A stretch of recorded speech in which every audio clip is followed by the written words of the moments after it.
Hari ini kita akan bahas terkait dengan seleksi ASN P3K Guru tahun 2024.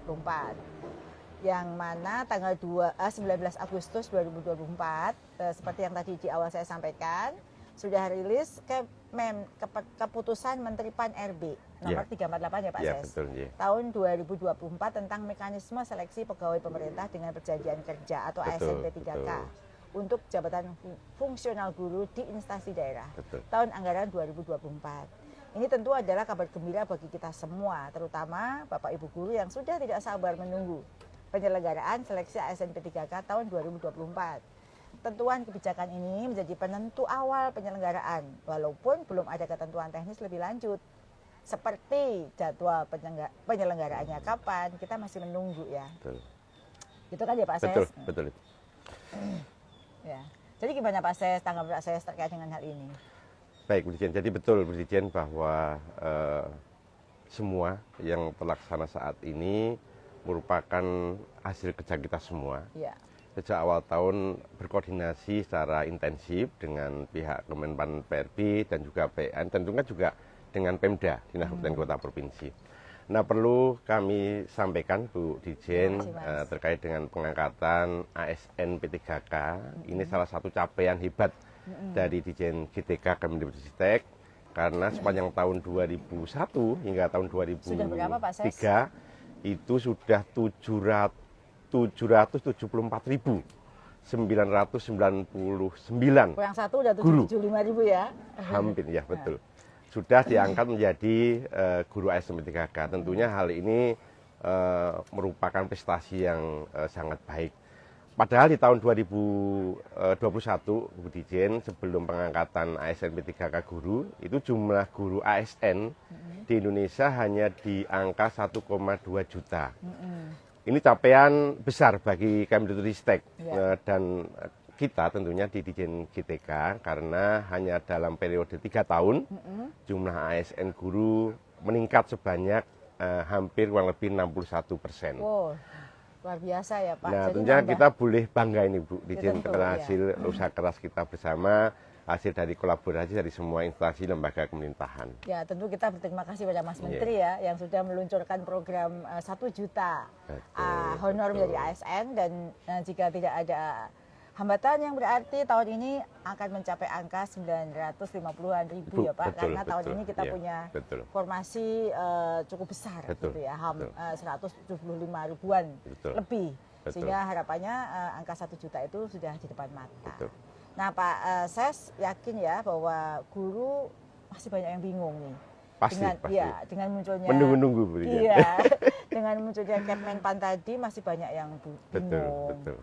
Bahkan mereka membaca sendiri masih banyak multi tafsir atau interpretasi yang berbeda terkait dengan Kepmen tersebut. Dan ternyata Pak Ses sudah banyak sekali pertanyaan yang muncul di kolom komen IG saya maupun di WA. Di WA saya juga sudah banyak sekali. Nah, supaya lebih gampang menjawab semua pertanyaan dan dapat didengarkan oleh guru-guru yang lain yang juga punya pertanyaan yang sama, maka mari kita jawab sama-sama Pak Ses. Ada pertanyaan ini dari Anida Suci. Apakah guru P1 tetap akan menjadi prioritas pada ASN P3K tahun 2020? Masih enggak Pak Ses? Baik, gini, dan sebetulnya untuk sosialisasi Kemenpan RB itu kan nanti akan disosialisasikan oleh pihak Kemenpan RB. Tentunya bersama kita di Kemendikbudristek dan juga BKN. Tapi ini bukan tidak mendahului, tapi perlu kita sampaikan awal dulu kepada Bapak Ibu guru yang mungkin selama ini menunggu. Jadi sesuai dengan Kemenpan RB nomor 348/2024, kriteria terkait dengan pelamar seleksi ASN guru tahun 2024 itu yang pertama pelamar prioritas P1. Tetap prioritas ya? Tetap prioritas. Yang kedua guru ex tenaga honorer kategori 2 atau ex THK 2. Yang ketiga itu guru non-ASN di instansi daerah. Yang keempat lulusan PPG yang database-nya pada pangkalan data lulusan PPG di Kemendikbudristek RI.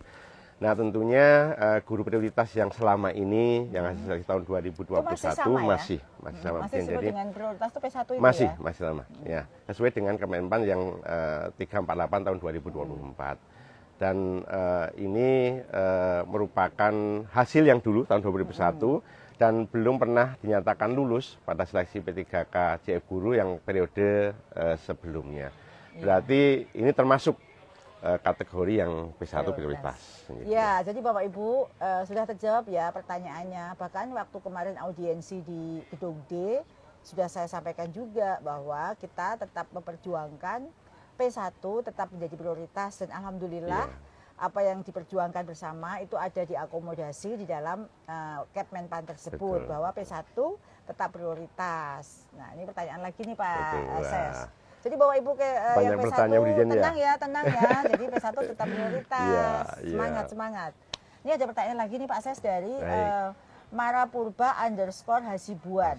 Pertanyaannya, Bapak Ibu izin saya bertanya terkait dengan mekanisme seleksi P3K Guru tahun 2024. Terkait kriteria pelamar yang dijelaskan pada poin D, lulusan pendidikan profesi guru atau PPG yang terdaftar pada pangkalan data lulusan PPG Kemendikbudristek. Apakah hanya lulusan PPG Prajabatan saja atau PPG dalam jabatan yang sedang mengajar di sekolah swasta bisa juga melamar? Itu pertanyaannya bagus ya Pak Ses. Barangkali nanti akan dijawab Pak Ses nih supaya yang lain juga bisa mendengarkan. Tapi sebelum menjawab ini perlu dicoba dulu. Kopi dari kelompok Amnesty Kopi ini di Lampung. Pak Ses ya. Bapak Ibu silakan ngopi dulu sambil menunggu jawaban saya. Terima kasih. Mantap. Ya. Gimana Pak Ses? Terima kasih Bu Dijen. Ini masih ada 3.500 guru yang sekarang gabung Pak Ses. Ya. Benar-benar ini. Memang informasi yang ditunggu-tunggu ini. Ya. Semoga awal dari informasi terkait dengan Kemenpan RB yang terkait dengan seleksi tahun 2024 bisa tersampaikan mungkin lebih awal.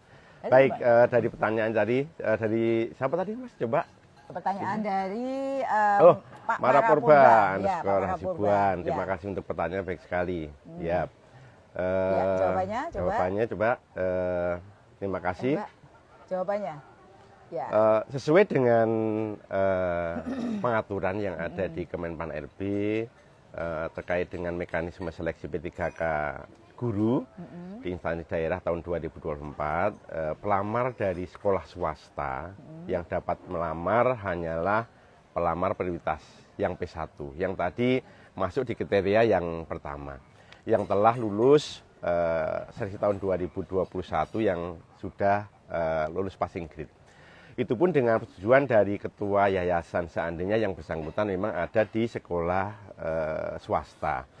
Dan apabila guru tersebut tentunya juga masih aktif masih aktif mengajar. Nah, hal ini mempertimbangkan banyaknya keluhan dari yayasan yang selama ini telah membantu pemerintah dalam bidang pendidikan yang kehilangan guru-guru yang terbaiknya setelah mengikuti seleksi SNP3K terus ditempatkan di sekolah negeri. Nah, tentunya ini juga mengganggu kaitan dengan proses pembelajaran pengajaran yang ada di satuan pendidikan sekolah swasta.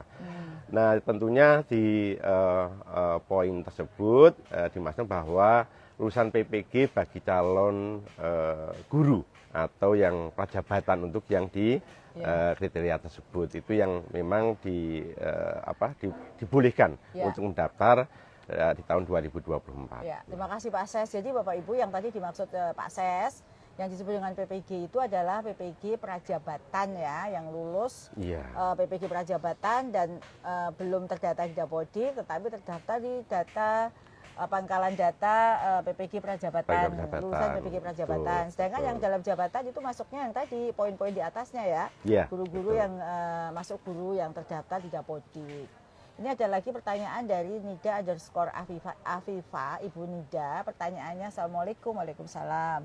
Mau izin Bu Dirjen, saya guru SMP swasta peserta P3K 2023 dengan kategori P.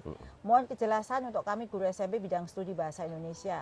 Apakah tahun ini ada penempatan Bu? Terus alur yang harus kami lalui untuk tahun ini seperti apa?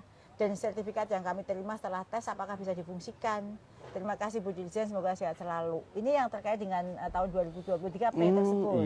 Jadi saya langsung jawab dulu terkait dengan pertanyaan Ibu Nida ini. prinsipnya kami telah mendorong Pemda untuk membuka formasi sebanyak-banyaknya dan seluas-luasnya untuk seluruh mapel hingga guru-guru non-ASN yang dapat melamar dan bersaing mendapatkan formasi semuanya.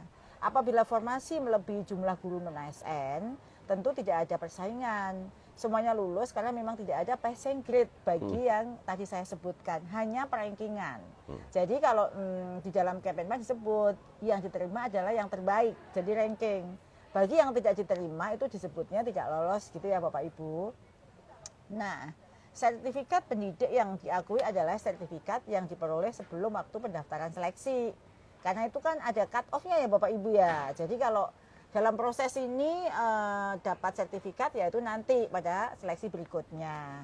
Jadi yang diakui adalah yang diperoleh sebelum pendaftaran seleksi. Terkait dengan tunjangan profesi, tentu linearitas sudah dipertimbangkan oleh Kemendikbudristek pada saat pengangkatan, sehingga seharusnya tidak ada kendala dalam pembayaran TPG-nya. Jadi ini luar biasa sekali nih pada saat bahas ASN P3K pasti ramai Pak Ses. Iya ini Bu. Di sini sudah hampir 4.000 loh guru yang bergabung ya. Saya berterima kasih sekali pada Bapak Ibu yang sudah ikut mendengarkan acara ngopi kita sore hari ini. Pak Ses, ada poin penting lain yang harus diinfokan dari Kemenpan tersebut yang mungkin tadi untuk informasi kepada Bapak Ibu guru. Mungkin silakan. Baik, ya.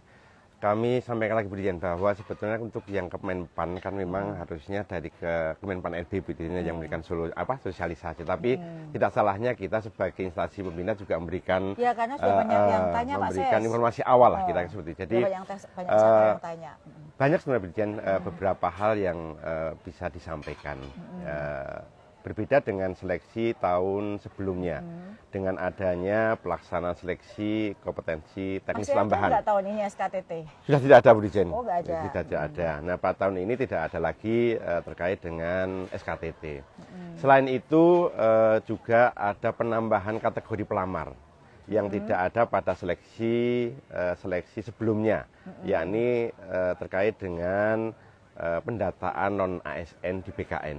Namun pada prinsipnya status guru tetap berdasarkan Dapodik. Jadi selain berdasarkan data dari BKN, juga berdasarkan dari data Dapodik. Karena dimungkinkan pendataan yang sudah dilakukan di BKN juga mungkin sudah ada yang pindah tugas, ada yang meninggal sebagainya, sehingga ada dua data yang perlu kita cross-check-kan. Di lain juga data yang lulusan PPG Prajabatan.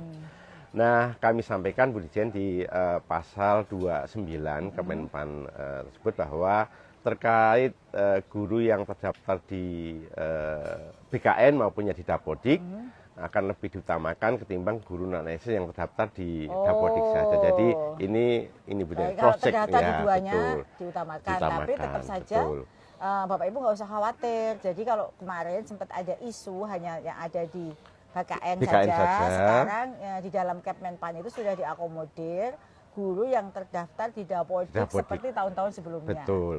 Ya. Terima kasih Pak Ses, penjelasan yang sangat bagus untuk bisa menjawab banyak penasaranan Bapak Ibu guru. Jadi itu kurang lebih ya perbedaan seleksi ASN P3K tahun sebelumnya dengan saat ini. Nah, kita akan lanjutkan dengan menjawab beberapa pertanyaan dari yang sudah masuk yang kita kurasi bersama. Ini ada pertanyaan dari Bapak Musdali Pak Aidan Dila. Pak Musda. Pertanyaannya bagaimana solusinya P3K yang serdik tapi gak ada jam mengajar yang linear? Seperti apa itu Pak? Oh ya, saya jawab aja deh ini. Karena dia tanya langsung ke saya. Tentu ada kebijakan dari Kemendikbudristek mengingat penempatan berdasarkan rekomendasi Kemendikbudristek. Sehingga seharusnya Ibu atau Bapak tidak perlu khawatir, seharusnya tidak ada kendala dalam pembayaran TPG-nya. Namun perlu juga Ibu berkoordinasi atau Bapak dengan kasus yang sama, berkoordinasi dengan Dinas Pendidikan.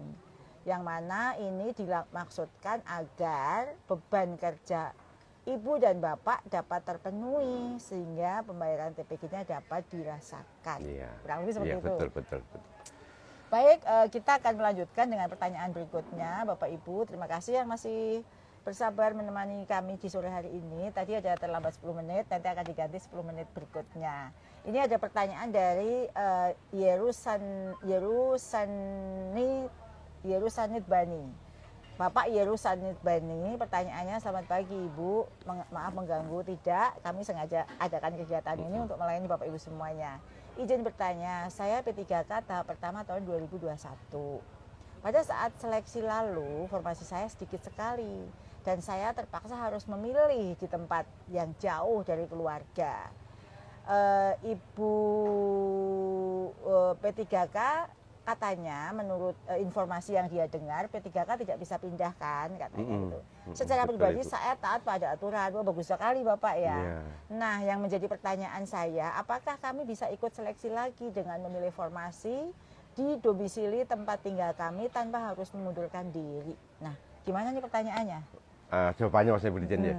Jadi kaitan dengan formasi P3K yang sudah ditempatkan, yang sudah ditempatkan itu kan sudah tercatat Bu Dijen ya sebagai ASN di BKN, sehingga tidak bisa Bu Dijen mendaftar kembali. Gitu, jadi kalau mau daftar harus mengundurkan diri. Iya. Jadi gitu Pak ya. Jadi Bapak tetap bisa daftar kembali, tapi ya ikut bersaing kembali dan belum tentu juga lolos, tapi harus mengundurkan diri karena tidak ada double data di pendataan BKN gitu ya.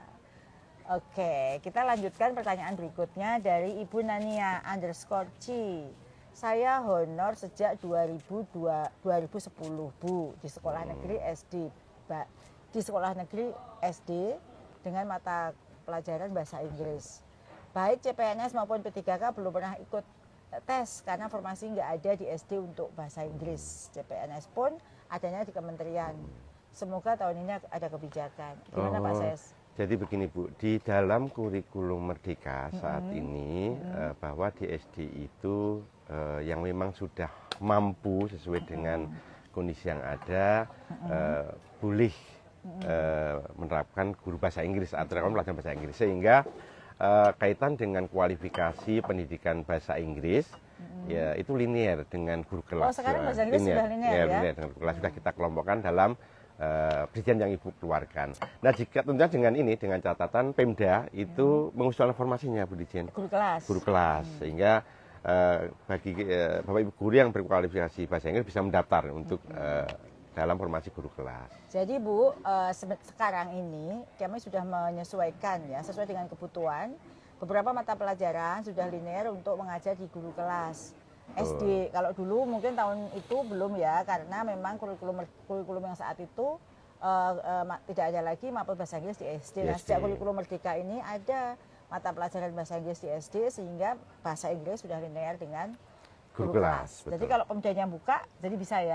Bisa mendaftar. Ibu bisa daftar nih untuk formasi guru kelas. Nah, Bapak Ibu yang saya hormati, seperti yang tadi di awal saya sampaikan, sudah hadir Kepmen yang mengatur tentang tata cara pelaksanaan seleksi ASN P3K untuk JF Guru. Nah, hadirnya Kepmen ini tentu menjadi jawaban atas pertanyaan yang sudah Bapak Ibu menggantung di pikiran Bapak Ibu selama ini. Nah, sebagaimana tadi Pak Ases sudah sampaikan, dalam waktu dekat PAN-RB akan melakukan sosialisasi. Nah, kami mengambil inisiatif untuk mencoba menjawab pertanyaan Bapak Ibu sesuai dengan yang tertuang dalam Kepmen PAN tersebut, agar kita bisa, Bapak Ibu juga sudah mulai bisa mempelajari Kepmen itu seperti apa dan siap-siap kurang lebih akan bagaimana sih tahun depan, status saya bagaimana dan lain sebagainya. Nah, kami melihat sumber data kebutuhan guru di tiap daerah dan mendorong pemerintah daerah untuk mengajukan formasi sesuai dengan data tersebut untuk mengupayakan pemenuhan kebutuhan guru ASN P3K, guru yang diangkat dari guru honor. Walau tentu kerja ini masih sangat panjang ya Pak Ses. Kita sudah berbagai cara Bu Dijen. Sejak tahun 2021 ini terus kami lakukan, kita dorong Pemda untuk membuka formasi sebanyak-banyaknya.